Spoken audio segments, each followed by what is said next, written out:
ครัวนะถ้าเฮาแล้วเฮือนใหญ่กับเฮือนครัวแล้วเนาะเฮาอาจสิได้ไปสร้างให้แม่ตู้แก้วก่อนเพราะว่าด้วยอันอยากให้เฮือนแม่ตู้แก้วนั่นแล้วก่อนยามฝนเพราะว่าเฮือนเราน่ะมันค่อนข้างจะทรุดโทรมแล้วก็มันค่อนข้างจะรั่วแล้วก็ค่อนข้างจะลำบากกว่านะพี่น้องเนาะมันจะน่าจะจำเป็นกว่า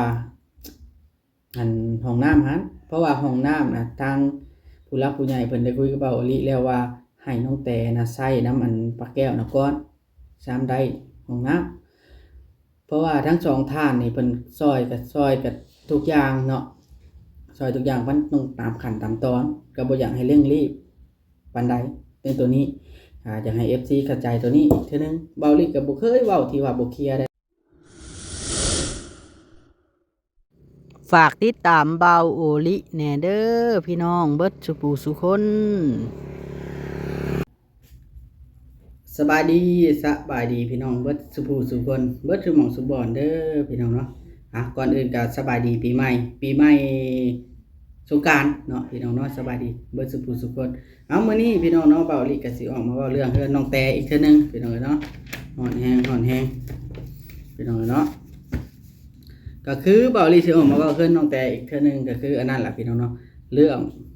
การที่เฮาหยุดสร้างชั่วคราวตัวนี้พี่น้องเนาะก็เฮ็ดให้ FC น่ะเข้าใจผิดหลายคนเติบได้พี่น้องเอ้ยเนาะเข้าใจผิดแต่ว่าในคลิปน่ะเบาลิอธิบายเบิดแล้วตอนเบาลิออกคลิปนะแต่ว่าเบาลิไปเขียนจังซั่นเนาะเฮากับเรื่องเฮ็ดหัวคลิปน่ะพี่น้องเนาะเฮาบ่อยากเขียนแบบว่าเบิดอยู่แล้วเพราะว่าคันเขียนอธิบายเบิดแล้ว FC เพิ่นบ่เบิ่งดอกแบบว่าเฮาต้องเขียนแบบเขียนบ่เบิดก็คือหยุดสร้างเฮาเขียนคำว่าหยุดสร้างแต่ว่าเฮาเข้าไปเบิ่งเนื้อในคลิปนั่นหัวคลิปเลยเนื้อในหัวคลิปเลยเบาลิก็ว่าหยุดตอนสงกรานต์ล่ะซะ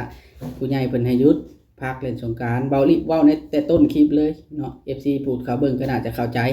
เนาะแต่ว่าบัดนี้พี่น้องในตอนนั้นน่ะ FC เพิ่นไปเบิ่งคลิปของเบาบอสพร้อมบ่พี่น้องเนาะล่ะ FC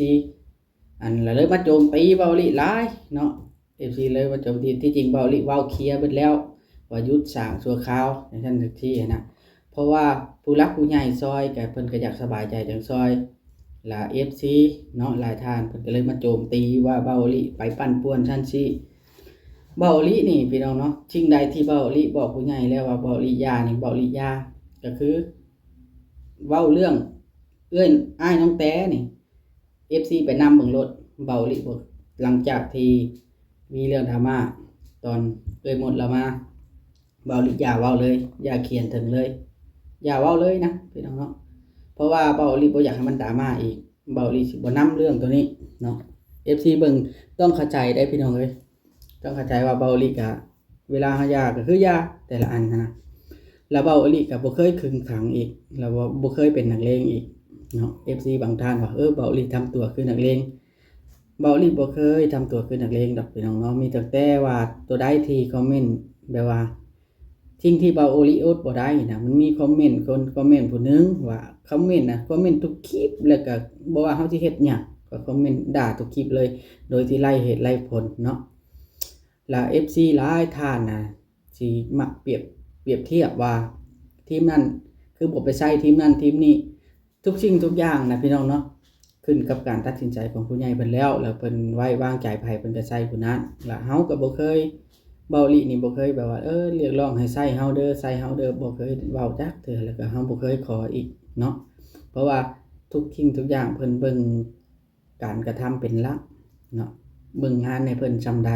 ล่ะเวลาใส่แล้วนะเบิ่งงานให้เพิ่นจบงานบ่เนาะอันนี้ก็ FC หลายยังมี FC หลายท่านเนาะที่ว่าอยากว่าเบาลิปั่นป่วนซั่นซี่นะอันนี้ก็เบาลิก็คือว่าถ่ายคลิปไปตามปกตินั่นล่ะพี่น้องเนาะแล้วก็เว้าจ๊ะแจ้งทุกคลิปเนาะแต่ละอันนั่นน่ะเบาลิบ่เคยปกเคยอำคือว่าหยุดสงกรานต์ก็เบาลิว่าหยุดสงกรานต์ในแทบทุกคลิปเบาลิบ่เคยว่าหยุดเลยเนาะพี่น้องเนาะ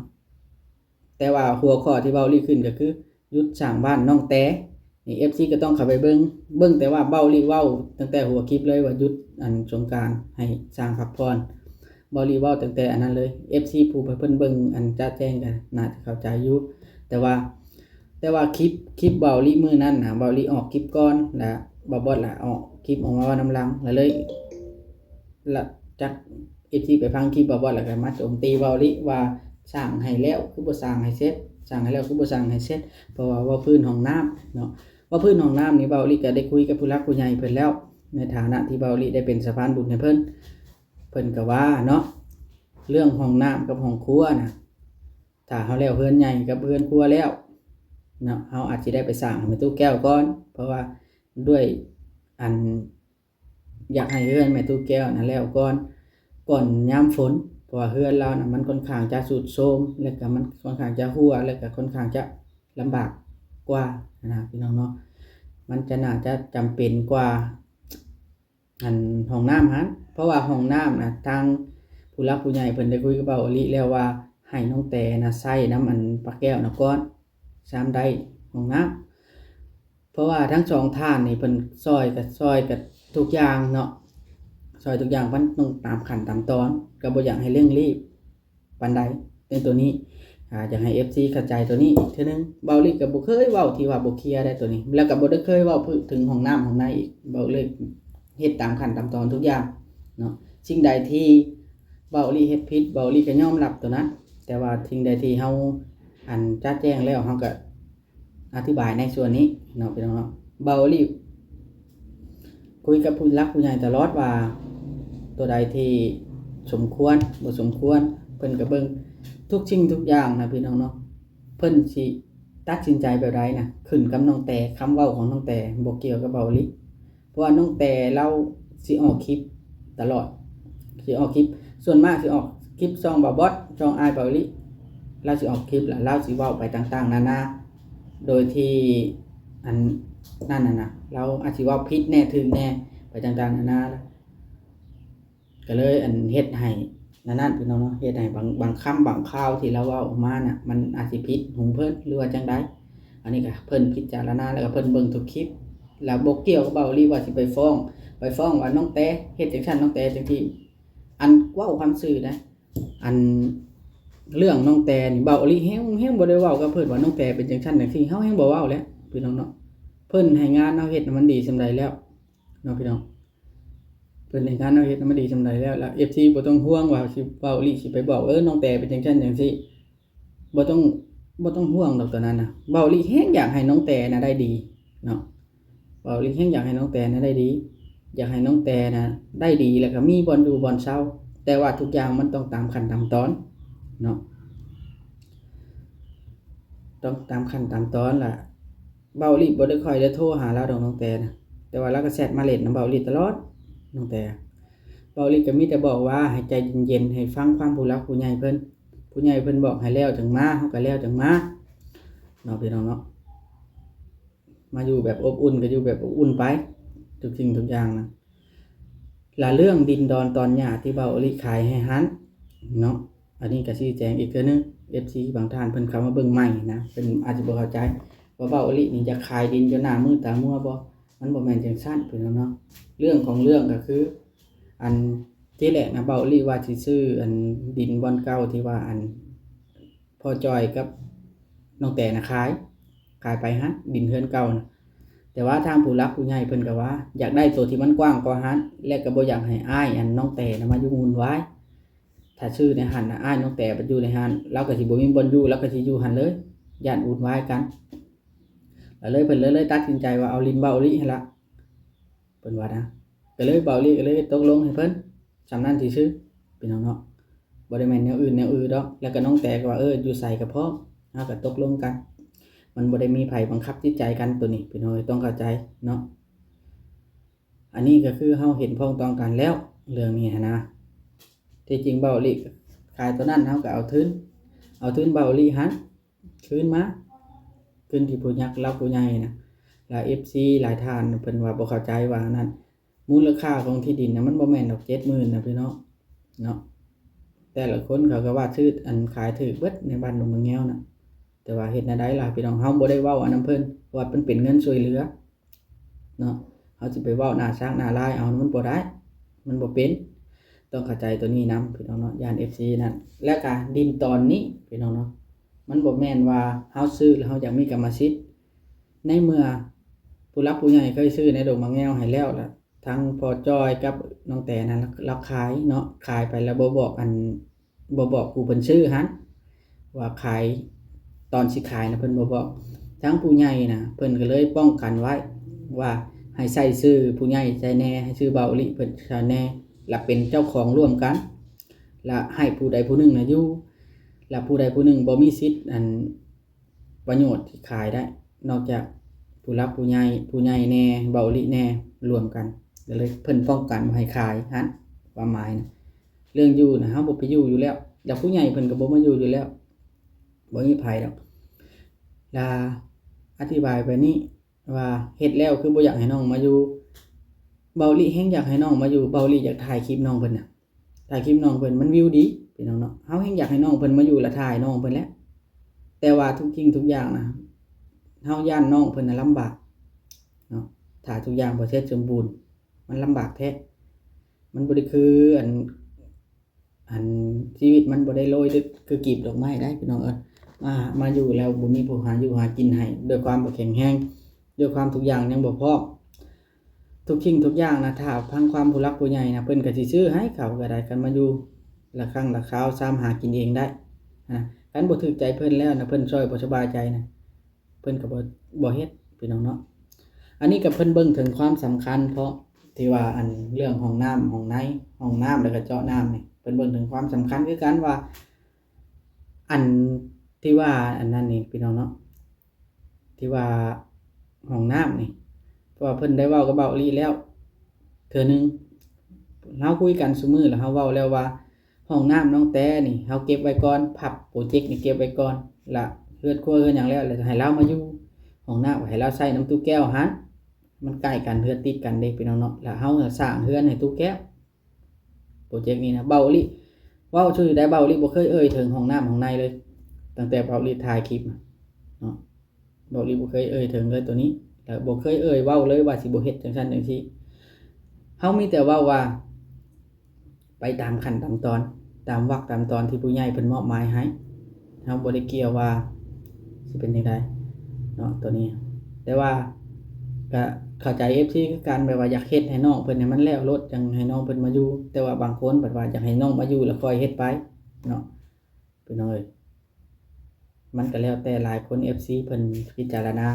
เนาะตัวนี้นะที่เติบพี่น้อง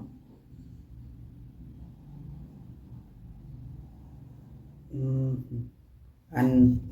เว้าแนวนึงอีกพี่น้องเนาะเว้าเรื่องงบประมาณเนาะว่าเพิ่นงบประมาณนี่งบประมาณที่ว่าอันนั้นนี่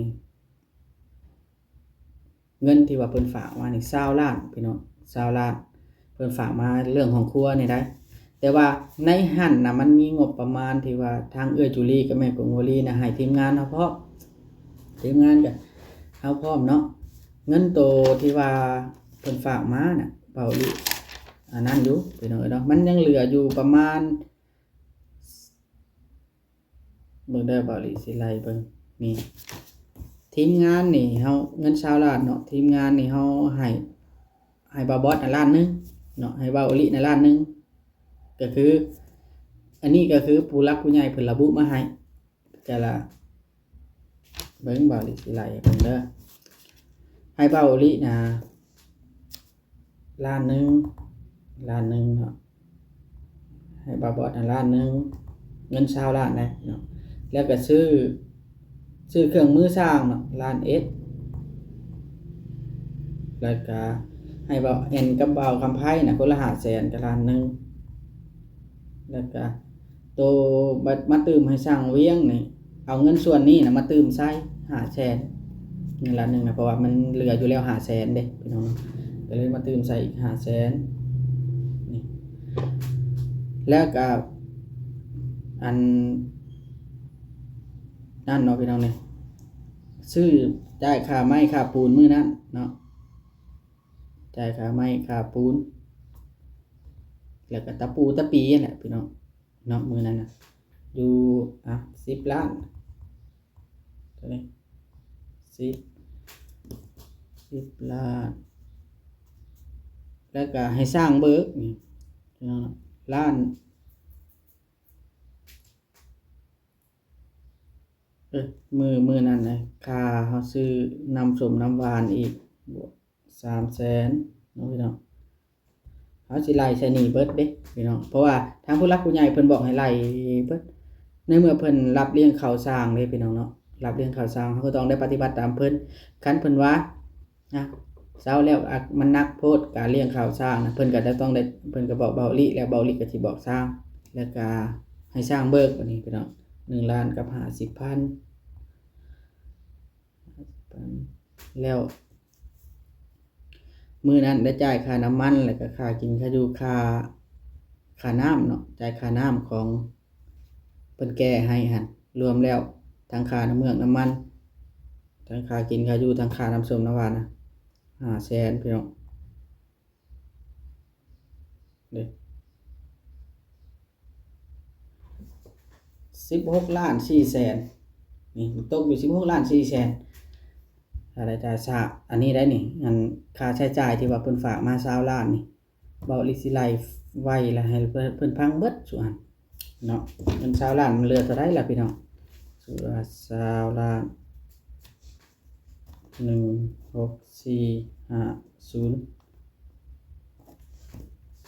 ล้านลบ16450เหลือเงินอยู่3,500,000ปลายพี่น้องเหลือเงินอยู่3,555,000งบตัวนี้นะเบาลีเก็บไว้ก่อนเนาะเบาลีบ่ได้เอาไปใช้งบตัวนี้งบตัวนี้มันเหลือส่ำนี้เด้พี่น้องเฮาละพับโปรเจกต์เก็บไว้ก่อนจำผู้หลักผู้ใหญ่เพิ่นพร้อมอีกเทื่อนึงตัวนี้นะก็คือเฮาไล่ให้เบิ่งเบิดแต่ละอันนั่นน่ะยังเหลืองบอยู่3ล้านปลาย3ล้านปลายนี่นะบ่ฮอด4ล้านครับพี่น้องเอ้ยเนาะอันนี้เฮาเว้าความจริงพี่น้องเนาะแล้วก็เฮา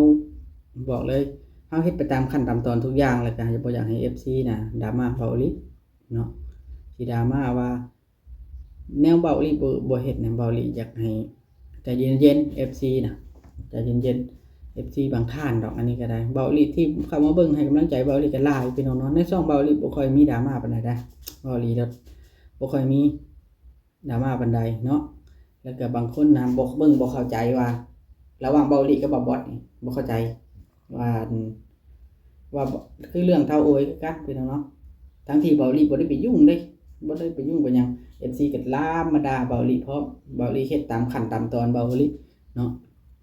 สิ่งทุกอย่างนี่ถามมาเบาอีหลีก็ตอบสังเกตเบิ่งคอมเมนต์ที่ว่า FC คอมเมนต์นี่เบาอีหลีตอบดีเกือบทุกเม้นต์พี่น้องตอบดีแล้วก็พยายามตอบทุกคอมเมนต์เนาะถ้าคอมเมนต์ใดมันเกินไปนะเนาะเบาอีหลีจึงออกมาตอบเป็นคลิปอันนี้ก็ได้ต้องทั้งหมดทั้งมวลก็อาจสิเป็นความผิดของเบาอีหลีที่ขึ้นหัวข้อเนาะหรือว่า FC เชื่อมโยงเบาอีหลีกับบ่บอสนี่แบบว่าเข้ากันอีหลีแหละแต่คลิปน่ะมันคนละคลิปพี่น้องต้องเข้าใจนะอันนี้ก็ได้เราก็ต้องเข้าใจนํกันพี่น้องเบาอีหลีเนี่ยได้รับหน้าที่เป็นสะพานบุญให้เพิ่นนี่เบาอีหลีเฮ็ดตามขั้นตามตอนเทื่อละขั้นเทื่อละตอนเรื่องห้องน้ำเรื่องน้ำสร้างนี่เบาอีหลีบ่ได้เคยออกมาเว้าตัวนี้เนาะต้องเข้าใจแล้วอย่า FC อย่ามาโจมตีเบาอีหลีว่าทำไมไม่สร้างให้เขาเสร็จทำไมไม่สร้างเฮาเฮ็ดไปตามขั้นตามตอนมันมีขั้นมีตอนของมันพี่น้องเรื่องงานนี่มีขั้นมีตอนของมันแล้วสิเว้าองค์ประกอบโดยรวมบัดเดียวนั้นบ่ได้เนาะมันเฮาบ่แม่นเนรมิตเอาเฮาคอยสร้างว่าซั่นซะเนาะคือผู้หลักผู้ใหญ่เพิ่นก็บ่แม่นว่างบน่ะสิมาแบบบาทเดียวได้เพิ่นก็เฮ็ดงานคือกันเนาะเพิ่นก็เฮ็ดงานคือกันสร้างคือน้องแต่นี่ให้เราแสดงความอดทนในการแบบว่าอยากมาอยู่บ้านอยู่แต่ว่าเฮายังบ่ได้แล้วตัวนั้นตัวนี้เฮาก็ต้องรออดทนเนาะตัวนี้นะก็คือเรื่องพ่อจ้อยพ่อหยังนี่เฮาสิบ่ถึงเราได้ดีเฮาก็ดีใจนำเราพี่น้องเฮากับคนรู้จักฮักแพงกันกับเราเฮาบ่ได้เครียดบ่ได้ชังนั่นกันกับแม่มดกับพ่อจ้อยก็คือกันตัวนี้นะเราได้ดีเฮายิ่งดีแล้วเราได้ห้องน้ำห้องในเฮาก็ดีใจเวลาเฮาไปลิ้นไปหัวมันจะมีห้องน้ำเข้าไปเหี่ยวเนาะพี่น้องต้องเข้าใจตัวนี้ได้เรื่องดีใจเฮาดีใจนำเวลาเพิ่นได้นะเฮาก็ดีใจเนาะพี่น้องเนาะเฮาก็บ่ได้เครียดได้ชังกันจักคนฮักแพงกันว่าซั่นซะต้องเข้าใจตัวนี้ล่ะพี่น้องเอ้ยเนาะต้องอันนั้นเว้าอีหลีก็เว้าจ้าแจ้งอยู่พยายามเว้าจ้าแจ้งแล้วแต่ว่าบางคำบางขั้นบางตอนเฮาก็บ่ได้เว้าจ้าแจ้ง พี่น้องเนาะเบาลี่คือสิบ่คือคนเมาเหล้าติเนาะพี่น้องมันทำบ่ได้กินนะเบาลี่บ่ได้กินเหล้าปีหนึ่งแล้วบ่ได้กินเหล้ากินอยู่เวลาไปอั่นล้มงัวล้มหยังน้ำเขาแล้วเขาเย็นให้เทื่อละจอกละได้นะกินอยู่ตัวนั้นนะแบบเฮาปฏิเสธบ่ได้ตัวนั้นแบบว่าเพิ่นว่ากันปฏิเสธก็บ่ได้มันเป็นฮีตของประเพณีตัวนั้นเนาะพี่น้องเนาะต้องกินกันเฮาบ่เจ็บบ่ป่วย